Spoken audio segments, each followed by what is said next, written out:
انسان کے استعمال کا کیا ہوا کپڑا نا، اس پہ نقش لکھا جاتے ہیں، استعمال کیا ہوا کپڑا، انسان کے جسم کے بال، ناخن، جی جی جی جی، اس لیے بالوں اور ناخن کی ضرور حفاظت کرنی چاہیے، اسے دفن کرنا چاہیے، دفن کرنا چاہیے. پھینکنے نہیں چاہیے. حتیٰ کہ یہاں تک کہ آپ کے بال اور ناخن جو ہیں وہ جنات بھی چرا کے لے جاتے ہیں.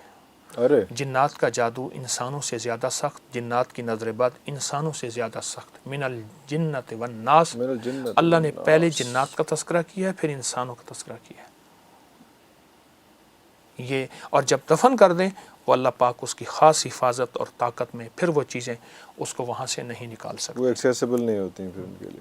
لیکن جنات کیوں حسد کرتے ہیں، یا جنات کیوں جادو کرتے ہیں، یا جنات کی نظر لگاتے ہیں؟ ان کا کیا مطلب؟ ہم سے کوئی لوگ تو چلو پھر کوئی بغض کینہ حسد رکھ لیتے ہیں، جنات بھی یہ کام کرتے ہیں؟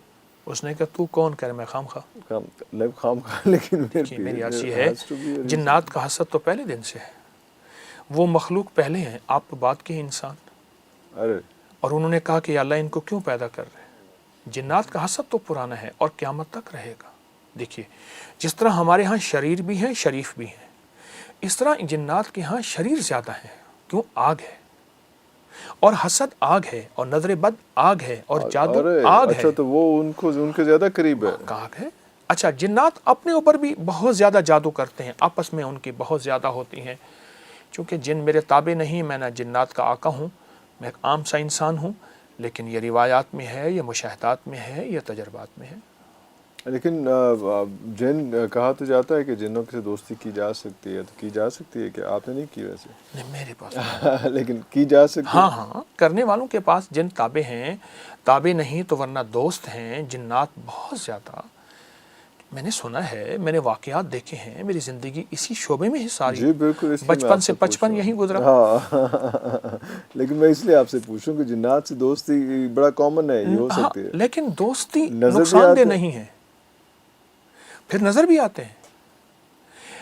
تابع کرنا نقصان دہ. آپ اچھا خاصا انسان کو غلام بنا لیں تو وہ بھی پسند نہیں کرتا. جنات کیسے پسند کرتا ہے؟ اور جو جن کو تابع کرتے ہیں ان کی نسلوں سے انتقام لیتے ہیں، ان کی عمریں بڑی ہوتی ہیں. لیکن اس وقت ٹیمپری وہ فائدہ اٹھا لیتے تو ہیں. ظاہر ہے وہ انسان ہے، اس نے عمل کیا ہوا ہے، اس کو جکڑا ہوا ہے عمل میں.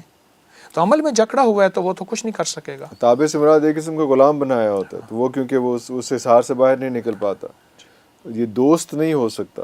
دوست ہو جائے تو اس سے بڑا کوئی دوست ہی نہیں. دوست بھی ہو جاتا ہے. اب میں بتاؤں، شاہ عبد القدوس گنگوہی رحمۃ اللہ علیہ کا مزار بہت بڑا مزار ہے انڈیا میں، گنگوہا میں. گنگوہا، جی بالکل ٹھیک ہے. صدیوں پرانا مزار ہے. حضرت شیخ بیٹھے تھے تو ایک ہانڈی کا عمل ہوتا ہے جادو میں، اور جادو کے لفظ میں جا کے جادو ہمیشہ جادو میں شریر جنات جا کے وہ عمل اس بندے پہ وار ڈالتے ہیں. جادو ہمیشہ شریر جنات کے ذریعے ہی ہو سکتا ہے. ہاں ہوتا ہے، ہو سکتا ہے. تو اوپر نا رات کو بیٹھے تھے تو اوپر وہ کوئی ایک روشنی جا رہی تھی. تو مریدین نے پوچھا، مرشد تھے، کامل مرشد تھے، حضرت یہ کیا ہے؟ فرمایا کسی کے اوپر جادو کا وار جا رہا ہے. حضرت اللہ نے آپ کو روحانی طاقت دی ہے، اس کو اتارے. حضرت نے اللہ کا نام لیا، اللہ کے امر سے وہ نیچے اترا. تو اس سے پوچھا کون؟ اس نے کہا میں فلاں فلاں جن ہوں، اور ہم فلاں فلاں بندے کے اوپر ایک ہانڈی ہے، اس کے اوپر عمل کیا ہوا ہے، یہ جا کے ٹوٹے گی، اس کا گھر، اس کا جسم، ہر چیز برباد، اس کا جیسے کہتے ہیں ککھ نہیں رہے گا، تنکا نہیں رہے گا، ذرا نہیں رہے گا، برباد ہو جائے گا. اپنے روحانی علم سے دیکھا تو وہ ظالم جادوگر تھا، اور پیسے لے کے، اور جس پہ وار ہو رہا تھا وہ نہایت مظلوم، بالکل یعنی اس معاملے میں اس کا دخل نہیں تھا، اس پہ ظلم ہو رہا تھا. آپ نے فرمایا ہانڈی پلٹ جا اور اسی پہ جا کے ٹوٹ جا. ارے وہ اٹھی اور وہی جنات بے بس ہو گئے. اب اس کا جادو وہاں ختم ہو گیا، یہ روحانی طاقت غالب آ گئی. یہ ڈومینیٹ کر گئی، یہ روحانی طاقت جو ہے وہ اس کے کالے جادو پہ. کالا جادو یا جو بھی. جی کالا جادو، بلیک میجک. تو وہاں جا کے اس جادوگر پہ ٹوٹی اور اس کے ٹکڑے کر دیے. جال حق و زحق الباطل ان الباطل کان زہوقا. تو اس کے لیے تو کتنے حصار بنائیں گے؟ اس کے لیے حصار کیسے بنائیں گے ہم کہ ہم پہ کوئی جادو کا؟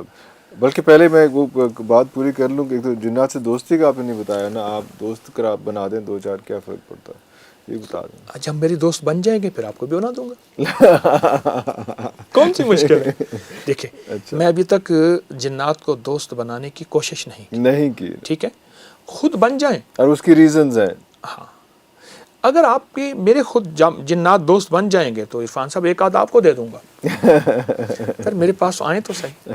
نہیں لیکن آپ کو پتا تو ہوگا نا کہ کیسے جنات. دیکھیے جنات کو میں نے عرض کیا نا کہ لیکن میں مشکل دوستی میری سنیے نا، دوستی آپ کیوں کرنا چاہتے ہیں؟ جو محنت آپ جنات کی دوستی کرنے پہ لگا رہے ہیں وہ جنات کے رب سے دوستی کرنے پہ لگا. ارے اللہ، واہ واہ واہ، کتنی خوبصورت بات، کتنی خوبصورت بات، واہ واہ واہ. وہ انس و جن کا وہی رب.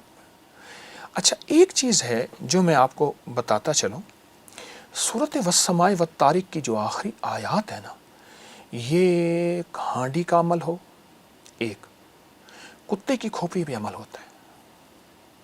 یہ جتنے بھی شہر کے کوڑے کے ڈھیر ہیں نا، جی یہاں کچھ لوگ پھر رہے ہوتے ہیں، مرے ہوئے کتے گل جاتے ہیں، کھپ جاتے ہیں، ان کی کھوپڑیاں ضرور لیتے ہیں، جمع کرتے ہیں اور بڑی مہنگی بکتی ہیں. دوسرا بندر کی کھوپڑی کا عمل ہے. بندر کا تو باقاعدہ مجھے ایک صاحب نے بتایا کہ میں بندر لیتا ہوں، اس کو بے ہوش کر کے اس کا سر اڑا دیتا ہوں، اس کا جسم دفن کر دیتا ہوں، پھر اس کا سر مٹی میں کچھ کیمیکل ملا کے ڈال کے تاکہ جلدی اس کا سر، اس کی صرف کھوپڑی ہو. کھوپڑی چاہیے. کھوپڑی. خنزیر کی کھوپڑی کا عمل، ہاں وہ زبردست ہے، اس پہ بڑا کالا جادو ہوتا ہے. میرے پاس تو زندگی میری گزری انہی مسائل کو، آج بھی طالب علم ہوں، پہنچی سرکار تو ہوں نہیں، تو انہی مسائل کو سلجھاتے سلجھاتے اللہ کے کلام کی برکت سے. اچھا اگر یہ کالا جادو ہے بھی صحیح تو سورۃ والسماء والطارق، سورۃ الطارق جو ہے اس کی جو آخری آیات ہے نا، انہم یکیدون کیدا واکید کیدا فمہل الکافرین امہلہم رویدا، صرف 25 بار. صرف 25 بار. اچھا میری کوشش ہوگی آسان سی چیزیں بتا. آسان، اور وہ اتنا لمبا نہیں، اس میں جو ہے وہ 3-4 آیات، 2 آیات، 3 آیات. یہ گھر میں آگ لگی نہ جھگڑوں کی، اولاد کی نافرمانی کی، نشہ آخری حد تک ہے. کوئی بندہ کہتا ہے میں نیٹ کا نشہ، شراب کا، افیون کا، ہیروئن کا، شیشے کا، آئس کا، فلاں فلاں. اگر گھر میں سکون، زندگی میں چین، نشے کی نجات اور زندگی میں جادو کے وار سخت ترین ہے، یہ 25 بار ہر نماز کے بعد، ہر نماز کے بعد اول آخر ایک بار درود پاک. ورنہ ہر نماز کے بعد نہیں پڑھ سکتا، صبح شام پڑھ لے. گھر کا ایک فرد پڑھ لے اور گھر کے جتنے زیادہ افراد پڑھ لے. ارے اللہ، بڑی طاقتور چیز ہے، بہت طاقتور. تو اس سے بھی یہ سارے جادو اور سارا کچھ. اب اس کے معنوں میں نے دیکھا، انہم یکیدون کیدا واکید کیدا. شیطان قید کہتے ہیں مکر کو. ایک کتاب ہے قید الشیطان عند الموت الانسان. موت کے وقت شیطان کے کیا مکر و فریب ہوں گے کہ وہ اس کو ایمان چھیننا چاہے گا آخری وقت، تاکہ کلمہ نصیب نہ ہو. ارے آخری وقت کلمہ نصیب نہ ہو، ساری زندگی دا کھٹیا وٹیا ختم ہو جائے. Down the drain. ٹھیک. تو یہ آیت بتاتی ہے کہ ایک شیطان تیرا مکر ہے اور ایک اللہ کی تدبیریں ہیں. میرے رب کی تدبیروں میں شیطان غالب نہیں آ سکتا. واللہ غالب علی امرہ، میرا اللہ کا امر غالب ہے. یہ آیت طاقتور ہے، بہت طاقتور ہے، بہت طاقتور.